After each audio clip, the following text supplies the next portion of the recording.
श्यामची आई. रात्र 32वी. कर्ज म्हणजे जिवंतपणीचा नरक. त्या दिवशी सावकाराचा माणूस कर्ज वसुलीसाठी आमच्याकडे आला होता. तो दूत आमच्या घरी आला म्हणजे आईला मेल्याहून मेल्यासारखे होत असे. कर्जापायी सुख नाही. कर्ज म्हणजे जिवंतपणीचा नरक होय. मेले तरी कर्ज काढू नये, उपवास काढावे, परंतु ऋण नको. ऋणाने एकदाच सुख होते ते म्हणजे ऋण घेताना. त्यानंतर ते नेहमी रडवते, भिकेस लावते. कर्जाने स्वाभिमान जातो, मान हरपतो. कर्जाने मान नेहमी खाली होते. कर्ज म्हणजे मिंदेपणा, दीनपणा. सावकाराचा माणूस. वडील त्याची बडदास्त ठेवीत होते. घरात चांगली भाजी करावयास त्यांनी सांगितले. केळीची पाने आणून ठेवली. कढी कर व कढीत कडीलिंब टाक म्हणजे वास लागेल, अशी आईला सूचना देऊन वडील शेतावर निघून गेले. तो मनुष्य ओटीवर बसला होता. आईने त्याला चहा करून दिला. घरातील पूड संपली होती तरी शेजारून आई घेऊन आली. चहानंतर आईने कढीत पाणी त्यास आंघोळीस दिले. त्या कारकुनाने आंघोळ केली, परंतु स्वतःचे धोतरही त्याने धुतले नाही. सावकाराचा नोकर श्रीमंताच्या कुत्र्यालाही मान असतो. श्रीमंताच्या कुत्र्याचेही गरिबांना मुके घ्यावे लागतात. एकदा एका शेतकऱ्याला एका श्रीमंताचा कुत्रा चावाव्यास आला.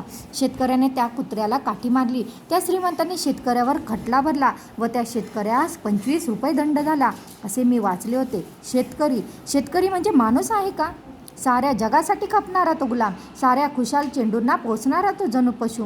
असे असून श्रीमंताच्या कुत्र्याला मारतो. मित्रांनो, हिंदुस्थानात पशुपक्षी यांना माणसापेक्षा अधिक मान आहे. देवळात कुत्रे कावळे चालतील, घरात पोपट मैना चालतील, परंतु हरिजन खपणार नाही. पशुपक्ष्यांवर प्रेम करणारे परंतु मानवाचा तिटकारा करणारे असे नराधम जेथे आहेत तेथे सुख, सौभाग्य व स्वातंत्र्य कसे येणार? त्या सावकाराच्या माणसाचे ते ओंगळ धोतर माझ्या आईला धुवावे लागले. माझ्या पुण्यशील आईच्या हातून ते अमंगळ वस्त्र धुतले गेले. आईचा हात त्या धोतराला लागून ते धोतर वापरणारा पवित्र व्हावा, असाही ईश्वराचा हेतू असेल. परमेश्वराचे हेतू अतर्क्य आहे. तो शुद्धीचा कार्य असे. कसे कोठून करून घेईल याचा नेम नसतो. माझे वडील शेतावरून आले. तुमचे स्नान वगैरे झाले का, असे त्यांनी कारकुनाला विचारले. तो होय म्हणाला. तुमची वाट पाहत होतो. तुमच्याजवळ बोलून हिशोब करून पैसे घेऊन मला संध्याकाळी विसापूरला मुक्काम करावायचा आहे.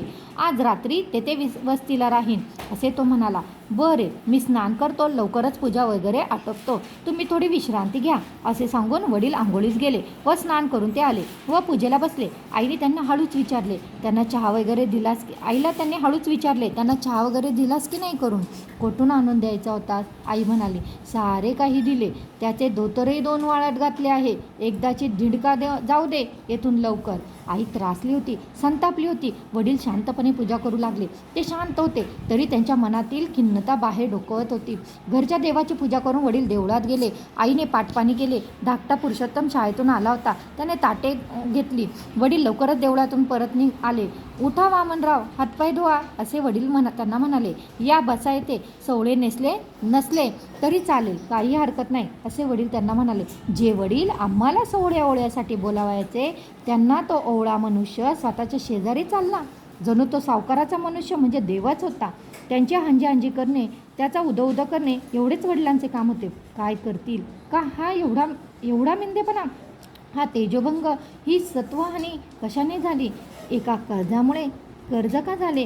लग्न मुंजीतून वाटेल तसा खर्च केल्याने, पूर्वीच्या इतमामाप्रमाणे राहण्याने, या खोट्या कुलाभिमानामुळे, हंतरून पाहून पाय न पसरल्यामुळे, भांडणाने, भाऊबंदकीने, कोर्ट कचऱ्यांमुळे, कर्ज फेडावयास ताबडतोब न उठल्यामुळे, कर्ज उरावर बसत होते तरी जमिनीचा मोह न सुटल्यामुळे.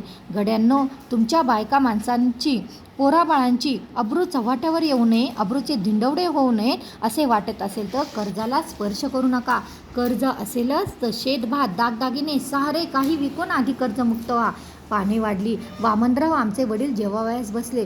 पुरुषोत्तम, छानदार श्लोक म्हण, वामनराव शाबासकी देतील असा म्हण, वडिलांनी सांगितले. पुरुषोत्तमाने श्लोक म्हटला, परंतु त्याला शाबासकी देण्याइतके वामनरावांचे हृदय मोठे नव्हते.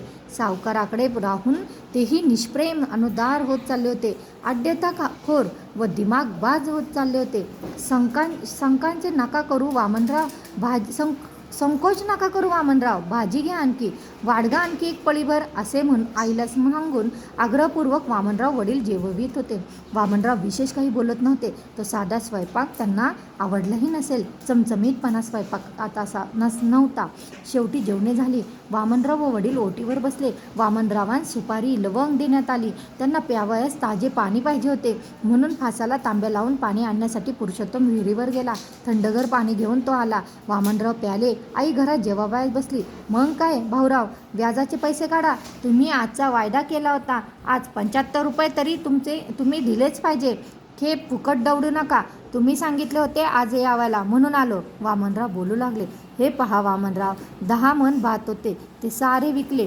त्याचे काही पैसे आले. काही नाचण्या होत्या, त्या विकल्या. इकडून तिकडून भर घालून 25 रुपये तुमच्यासाठी बांधीव तयार ठेवले आहेत. आज इतकेच घेऊन जा. मालकांची समजूत घाला. आमच्यासाठी 4 शब्द सांगा. पैसे काही बुडणार नाहीत म्हणाव. हळूहळू सारा फडशा पाडू. बेबाक करू. जरा मुले मोठी होऊ देत. मिळवती होऊ देत. एक यंदा प्रिव्हियसमध्ये गेला आहे. हे पहा वामनराव, शेणातले किडे का शेणातच राहतात, तेही बाहेर पडतात. माझे वडील अजिजी करून सांगत होते. ते मी काही ऐकणार नाही. पैसे घेतल्याशिवाय येथून हलणार नाही. हे नवीन घर बांधले, त्याच्यासाठी तुमच्याजवळ पैसे आहेत. मुलांना इंग्रजी शाळेतून शिकवण्यासाठी तुमच्यापाशी पैसे आहेत. फक्त सावकाराचे देणे देण्यासाठी पैसे, मात्र पैसे नाहीत. अहो, सावकाराचा वसूल आला नाही तर आम्हाच तरी पगार कुठून मिळणार? ते काही नाही. आम्हाला मालकासमोर उभे राहावयास शरम वाटते. रुपये द्या. वामनराव रागाने खोरपणे बोलत होते. वामनराव, काय सांगू तुम्हाला?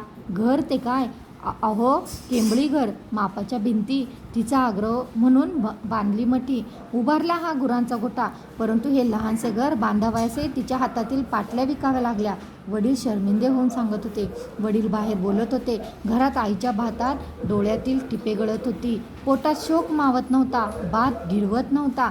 घर बांधायला पाटल्या विकल्यात, सावकाराचे देणे देण्यासाठी बायको विका, असे वामनराव निर्लज्जपणे बोलला. विजेसारखी आई उठली. मोरीत हात धुवून ती बाहेर आली. तिच्या डोळ्यातून शोक संतापाच्या जणू ठिणग्या बाहेर पडत होत्या.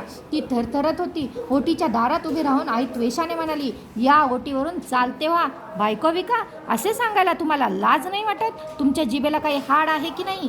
तुम्हाला बायको आहे की नाही? इथून चालते व्हा व त्या सावकाराला सांगा की घरदाराचा लिलाव करा, परंतु असे बोलणे ऐकू नका. कुशाल दवंडी पिटा, जप्ती आणा, परंतु पोराबाळांच्या देखत असले अभद्र बोलू नका. ठीक आहे, आम्ही तरी त्याचीच वाट पाहत होतो. या महिन्यात तुमच्या घरादाराची जप्ती नाही झाली तर मी वामनराव नव्हे. एका बाई माणसाने भाऊराव आमचा असा अपमान करावा का? वामनरावांनी वडिलांस विचारले. तू घरात जातेस की नाही? माझे वडील रागाने बोलले. आई निमूटपणे घरात गेली व रडत बसली. अश्रूंशिवाय कोणता आधार होता? बाहेर ओटीवर वडील वामनरावांची समजूत घालत होते. हो ना करता, 25 रुपये घेऊन कारकून निघून गेला. वडील घरात आले. तुम्हा बायकांना कवडीची अक्कल नसते. तुम्हाला काही समजत नाही. सकाळपासून किती जपून त्याच्या जवळ मी वागत होतो, त्याची मनधरणी करत होतो. चुलीजवळ फुंकीत बसावे एवढेच तुमचे काम. उद्याचे मरण तुम्ही आज ओढावून घेतले. रागाने का कोणते काम होते गोडी गुलाबाने घ्यावे लागते? आमची कशी ओढाताण होत असेल त्याची तुम्हाला काय कल्पना?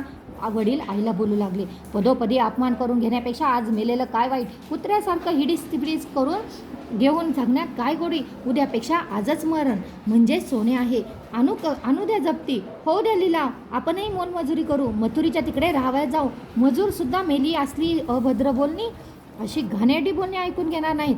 चला आपण मोलमजुरी करू. धरित्रीवर निजू. झऱ्याचे पाणी पिऊ. झाडाचा पाला ओरबाटून खाऊ. चला. आई भावना विवश झाली होती. बोलणे सोपे, करणे कठीण. दुपारची वेळ होती म्हणजे समजेल सारे, असे बोलून वडील गेले. धाकटे भाऊ आईजवळ जाऊन म्हणाले, आई रडू नकोस. तू रडलीस म्हणजे आम्हाला रडू येते. आई तू सांगशील ते काम आम्ही करू. रडू नकोस आई. लहान मुले मोठ्या आईची समजूत घालीत होती. फुले झाडाला आधार देत होती. करून असे ते दृश्य होते. धन्यवाद.